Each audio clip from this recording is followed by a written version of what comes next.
Gracias, Julio. Buenos días a todos. Saludos a mis compañeros, saludos a doña Consuelo en su casa. Bueno, perdimos hoy una posibilidad de medalla importante, quizás la segunda que teníamos más pensada, porque garantizada no hay ninguna, por la eventualidad de las lesiones que siempre se presentan en el deporte, pero ahora no ha habido lesiones en estos Juegos Olímpicos, sino que la suerte no ha estado de nuestro lado. Y quizá la propia debilidad en conjunto cuando se trata de béisbol. Perdimos ayer frente a Estados Unidos y ahora la única posibilidad que tenemos de medalla es por el bronce que vamos a jugar el viernes. Ya perdimos ayer un juego lamentable. Y también en el voleibol, que podíamos tener posibilidad de medalla, fueron descalificadas las muchachas dominicanas del equipo de voleibol femenino ya. Perdieron frente a Estados Unidos. Estados Unidos ayer nos ganó 2 compromisos importantes en nuestras 2 fortalezas deportivas, que es el béisbol y el voleibol. Nos sacaron de competencia prácticamente ayer.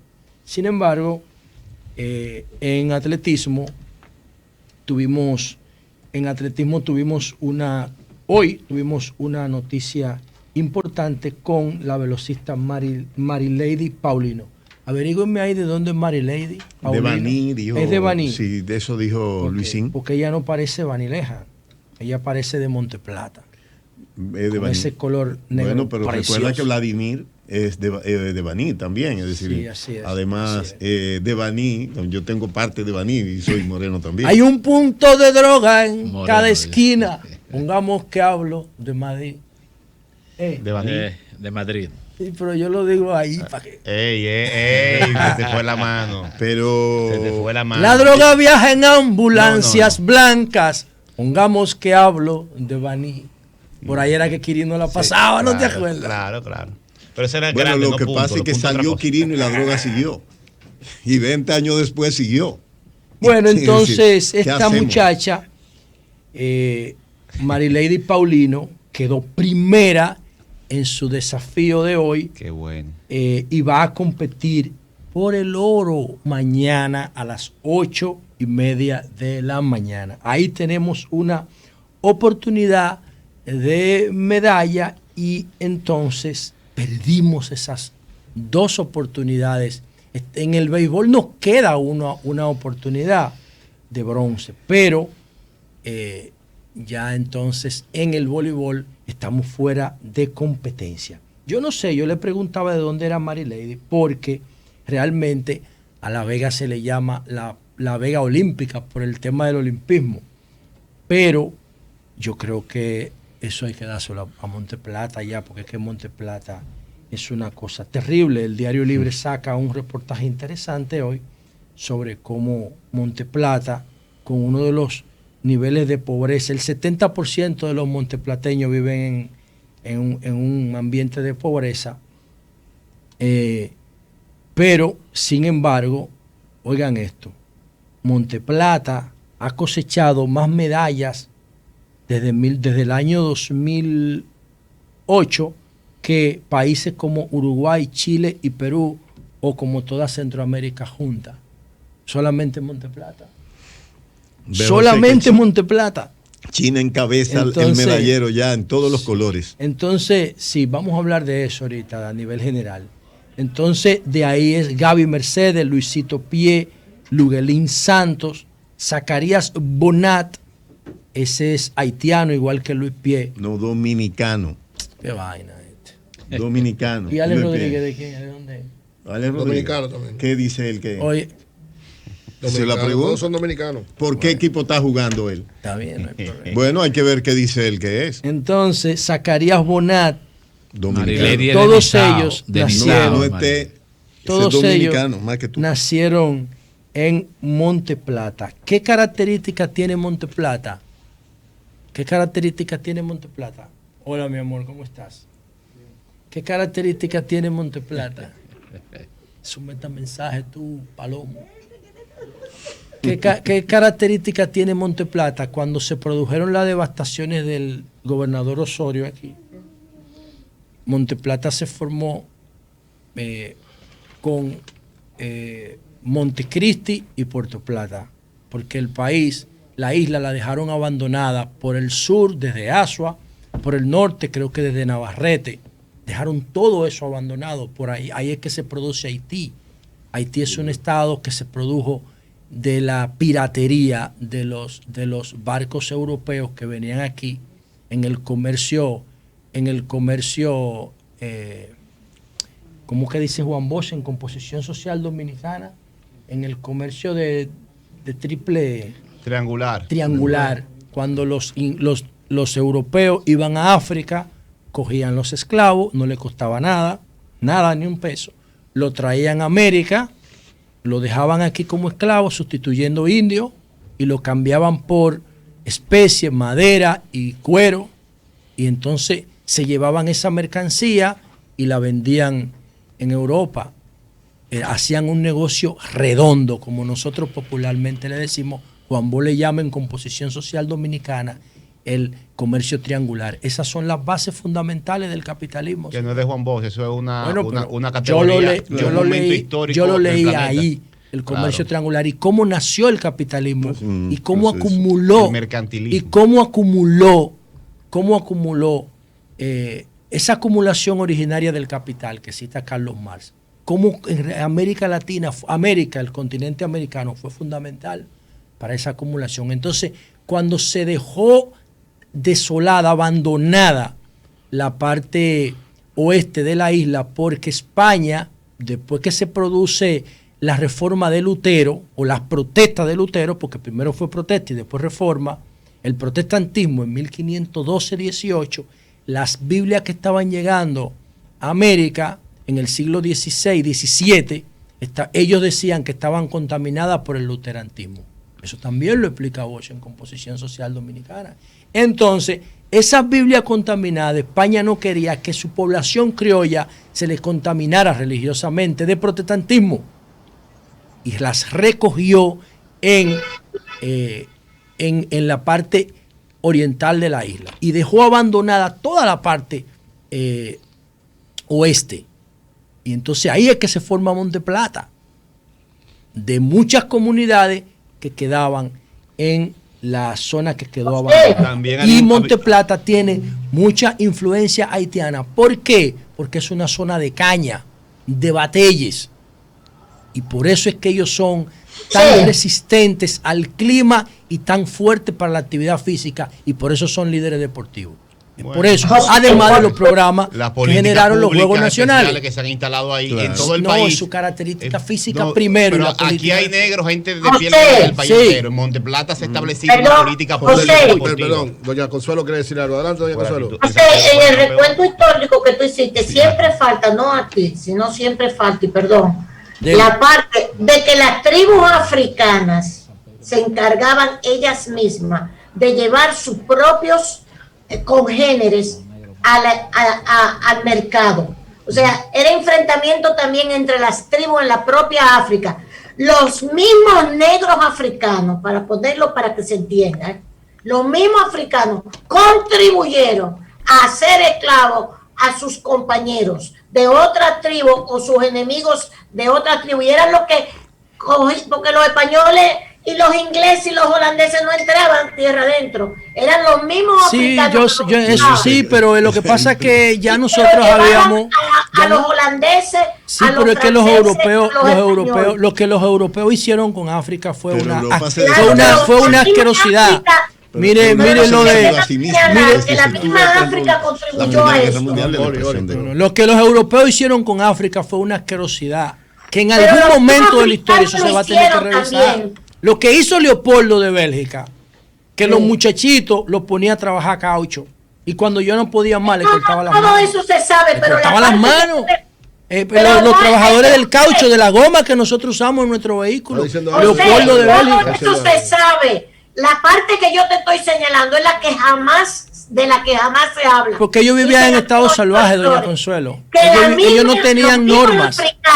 Los mismos africanos hacían la hacían, capturaban a sus compañeros. Sí, porque ellos vivían, doña Consuelo, ellos vivían en estado salvaje. Los que no vivíamos en estado salvaje éramos los occidentales. Sí, pero eso también pasaba en Euroasia, ¿eh? Eso pasaba en Euroasia y en Asia. Bueno, y en parte de Europa hubo ese tráfico que estamos resaltando aquí cómo Monteplata. Pero déjame, a propósito de Marilady, que tú mencionaste y hablaba de su procedencia, ya sabemos que de Baní, de Nizao.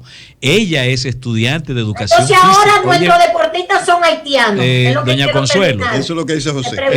Sí, aquí hay la comunidad vinculada con la producción azucarera, eso no tiene ningún sustento. José, Marilady es estudiante universitaria de la Escuela de Educación Física de la Facultad de Ciencias Sociales. No, de Educación de la UAS. O sea que también ella parece que es una persona muy disciplinada en lo que bueno, sacó la cara por nosotros y pudiera darnos, porque está la posibilidad real de que pudiera darnos una medalla de oro mañana, porque va a competir por oro mañana. Vamos a sumar energía en ese sentido. Ojalá que lo logre. Y yo estoy retrasando el comentario sobre el deporte, el olimpismo, el deporte, las medallas y la salud. Lo estoy retrasando a ver si nosotros logramos conseguir algo más, porque hasta ahora tenemos 3 medallas, pero quedan competencias como esta importantes. Pero realmente, cuando yo digo, señores, que el tema de Monteplata y la caña es fundamental para entender por qué se ha convertido en un baluarte olímpico, es por lo siguiente. Cuando nosotros salimos de África, todo el mundo, por eso me encojona cuando escucho que le dicen al virus, a la gripe porcina, le dicen peste porcina africana, porque eso es una discriminación. ¿Por qué no le dicen al SARS virus chino? ¿Por qué no le dicen así? No, porque es como si fuera África entera que produjo la gripe porcina, que no es ninguna fiebre nada, ninguna peste tampoco, es una gripe producida por un virus. Entonces le dicen peste porcina, yo no sé por qué, africana. ¿Y por qué le dicen africana? Si fue un solo país de África donde se encontró, en Kenia, 1954, pero quien la produjo primero fue Portugal. No fue África, fue Portugal. Pero se la pegan a África entera, al continente completo. Yo no entiendo por qué, como hicieron con España en 1919, con la gripe española, que no fue España que la produjo, fue Kansas City. Fue Kansas que la produjo, no fue España. Entonces, España fue el primero que empezó a hablar de la gripe, porque los países que estaban en la Primera Guerra Mundial la ocultaban como una información estratégica de guerra, y España, como no estaba metida en la guerra, la informaba. Y le pusieron gripe española. Y eso afecta a la imagen de España y afecta a la imagen de África, que digan peste porcina africana. Eso lo discrimina, cuando África debería ser objeto de un homenaje permanente por la humanidad, porque es África que produce la humanidad. Aunque la escuela dominicana tenga miedo de decirlo, aunque el pensamiento conservador dominicano tenga miedo de decirlo, o tienen miedo o son muy ignorantes y no quieren estudiar. Es África que produce la humanidad. Entonces, ¿qué pasa en África? Bueno, que los que se quedan en la sabana producen una estrategia para protegerse del sol, que se llama melanina. Y se hacen más fuertes para enfrentar el entorno de la sabana africana. Esos son los negros. En la negritud de la piel es un mecanismo de defensa frente al sol. Es un mecanismo de defensa frente al sol. ¿Y la anchura de la nariz? Sí, todo, no, la estructura física del cuerpo. Y el pelo crespo y todo eso. Es una estructura de defensa. Es un acomodamiento del ser humano frente al entorno. Entonces, una respuesta evolutiva. Los africanos que llegaron aquí, a este lado, que se asentaron en Haití por los actos piratas de los barcos europeos, que se quedaron ahí por la isla Tortuga y toda la piratería que se vivía aquí, que después migraron a República Dominicana a trabajar en la caña, tienen esas características de esos mecanismos de defensa frente a los entornos hostiles, y que esa competencia deportiva basada en fuerza, en velocidad, en intensidad, demandan una estructura física mayor que la de los blancos. que tuvieron que enfrentar otro tipo de problemas. ¿Cuáles fueron los problemas que tuvieron que enfrentar? El otro clima radical. ¿Y qué hacemos con los chinos que están ahora campeones? Porque los chinos se quedaron en el medio, por eso los chinos tienen esos rasgos. Pero eso hay que estudiarlo para saberlo. Si no solamente te queda reír. No, tienes que estudiarlo. Estás hablando desde una visión, dile, Julio, ¿cómo es? Racista, lo que estoy diciendo. Tú estás loco. Primero, mira, José Lalu, Lo que él te está diciendo es porque lo que tú estás diciendo es una barbaridad. Aquí hay varias comunidades que son netamente vinculadas a la producción de la caña. San Pedro, La Romana, Barahona. Y no tienen ese desempeño. ¿Cuál es la diferencia? Que en Monteplata ha habido históricamente una política pública deportiva. Te voy a hacer una preguntita a ti. Donde está vinculada la sociedad. ¿Tú viste la película White Man Can Jump? No me hables de película, estoy hablando de una política pública. Respóndele, no la de muñequito y de película, estoy hablando de política pública. Está bien, pero ¿tú crees que esa película yo te la estoy planteando? La gente que está oyendo el programa tiene que estar muerto en eso. ¿Sabes por qué yo estoy planteando la película? La película dice White Man Can Jump, es una película de principios de los 90. ¿Por qué el hombre blanco no puede saltar? Dalo. Porque no está diseñado estructuralmente para eso. Cuando un blanco resalta en la NBA, es un acontecimiento. El chocolate blanco, quizá el segundo mejor playmaker que ha tenido la NBA. Le decían el chocolate blanco. O a Larry Bird, que Magic Johnson le decía, necesitamos tu trasero blanco en el Dream Team. En el primer Dream Team de Estados Unidos. ¿Por qué? ¿Por qué? Es que hay componentes que pero dime, pero no es que hay componentes. Dime por qué los blancos. ¿Por qué una persona que conduzca, trabaja en los caballos, tiene que ser pequeño? Porque la característica para esa competencia es esa cualidad. Menos peso. Hay diferentes deportes. Hay diferentes deportes donde una composición física tiene mayor rendimiento que otra. Lo que yo estoy diciendo es. En Monteplata, con una medalla porque trabajaron en la provincia donde había caña y son negros. No, en el caso de. No, este es mi comentario. Soy yo el que estoy hablando. No, este es mi comentario. Yo puedo permitir que ustedes aporten. Ahora, ¿qué yo estoy diciendo? Que se combinan porque el que citó el programa. El que citó aquí el programa, antes de hablar de la característica física, el programa que empezó en 1971 con los Juegos Nacionales, fui yo. Okay. Soy yo el que está citando el programa olímpico, no es otra gente, soy yo. Lo que yo estoy diciendo que además de eso, está la característica física, el afincamiento de esas características que está diseñado por la naturaleza para enfrentar los mismos rigores de la sabana, que son los mismos rigores de una competencia de 400 metros, o de boxeo, o de baloncesto. Eso incide. Eso es lo que ocurre, y por eso Monteplata, ya hay que quitarle el título a La Vega, y dárselo a Monteplata. Perdón, Julio, me falta otro tema. Entonces, eso es lo que ocurre con Monteplata. Vamos a ver si tenemos la oportunidad mañana de conseguir otra medalla, porque con Marilady Paulino, porque como decía al principio, ya se eliminó al equipo de voleibol femenino y República Dominicana en béisbol solamente tiene oportunidad de bronce, ya no tiene oportunidad de plata ni de oro. Por otro lado, señores, miren, brevemente para terminar, nos quedamos con algunos considerando la oportunidad que Marilady ya es medallista, José, porque ya en equipo. Sí, pero yo estoy hablando de ganar oro, Mariana, en los 400 planos, que es lo que ella, en lo que fue la competencia. Aparentemente el único chance que tenemos para el único chance que tenemos de oro ya es prácticamente ese.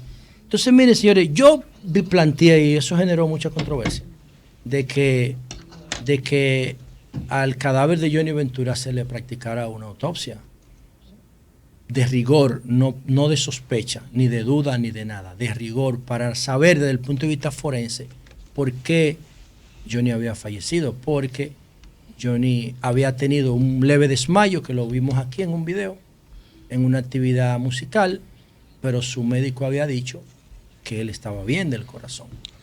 Pero Johnny estaba bien porque Johnny superó el COVID con 80 años. Y no todo el mundo supera el COVID con 80 años. Johnny estaba sano. Obviamente es un cuerpo de 80 años, pero estaba sano porque ninguna persona con 80 años y enferma supera el COVID. Y Johnny estaba bien, lo dijo su médico y lo dice el hecho de que haya superado el COVID. Y por eso yo decía, wow, pero es importante saber porque una persona así de cuarta edad, sana, con su sistema cardiovascular sano, de repente se muere de un infarto. ¿Pero por qué te mueres? Entonces, en la clínica Unión Médica emitió un comunicado que yo creo que fue algo improvisado porque tenía par de faltas ortográficas. Eso se le permite a la perversa, pero no a la clínica Unión Médica del norte. Pero, entonces, emitieron un comunicado, yo lo tengo aquí, si quieren lo podemos leer, donde ellos dicen la posible causa por la cual murió Johnny. Pero el Estado, un Estado formal responsable, debió hacerle una autopsia para evitar otra muerte por la misma causa. Porque hay que saber qué pasó ahí. Porque lo que dice el centro médico que lo atendió, que duró 42 minutos tratando de resucitarlo. 42 minutos. Intentando resucitarlo. Una doctora especialista en eso. 42, 45 minutos. No lo pudo hacer. Y entonces, ya se enterró y ya. A lo loco, lo enterramos a lo loco. No, eso en otro país no hubiese pasado. Se le hace una autopsia. Para saber por qué lamentablemente se nos fue nuestro líder histórico musical. Y entonces, a propósito de Johnny, Jochi Santos, que le aprovecho para manifestarle mi solidaridad por la muerte de su padre, y a Ángel Rondón por la muerte de su hijo, Jochi Santos le hizo un homenaje a Johnny jueves y viernes, ¿verdad, Mauri? El viernes yo lo estaba escuchando mientras corría en el mirador y Johnny explicó por qué él se puso Johnny. Entonces, él se puso Johnny por la influencia de la música norteamericana, por el twist, por el rock, por el funk. Yo le decía que a él lo estaban comparando el New York Times con Elvis, el Elvis del merengue. A mí se me parece más a James Brown, el ícono de la música norteamericana, porque se parecían al tipo de público que estaban dirigidos, su forma de moverse en el escenario, el tipo de música que hacía. Johnny conecta más con un James Brown que con Elvis Presley. Y entonces Johnny decía a él, bueno, que él vio que todos los nombres norteamericanos lo modificaban, y entonces que Juan, que era su nombre, si tú lo llevabas al inglés, era John, y él se puso John. ¿Y por qué yo digo esto de John? Y aquí dame 30 segundos, Julio. ¿Por qué? Todo lo que escribimos Johnny, aunque no lo admitamos, tenemos un problema. ¿Cuál es el problema? Que la palabra Johnny, primero, no se escribe como suena. No se escribe con J, tiene una H intercalada y tiene 2 N. Entonces, ¿saben qué pasa con eso? Eso es antilógico. Porque lo normal para un hispano es que Johnny se escriba con J, sin H y con una sola N. ¿Y por qué se escribe Johnny? Sí, ¿y por qué se escribe Johnny con estas arbitrariedades? Bueno, porque los idiomas son así. Los idiomas son arbitrarios, no son lógicos.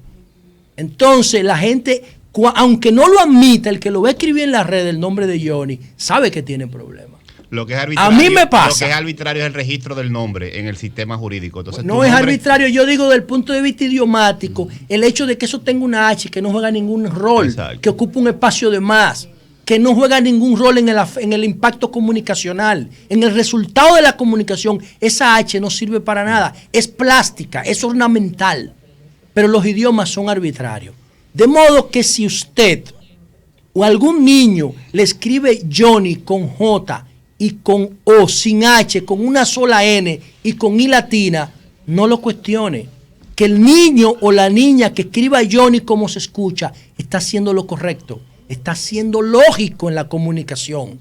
Y la comunicación se encamina en el siglo XXI por las restricciones que nos imponen las redes a ser cada vez más lógicas, más racionales y menos arbitrarias y menos ornamentales. Cambio fuera.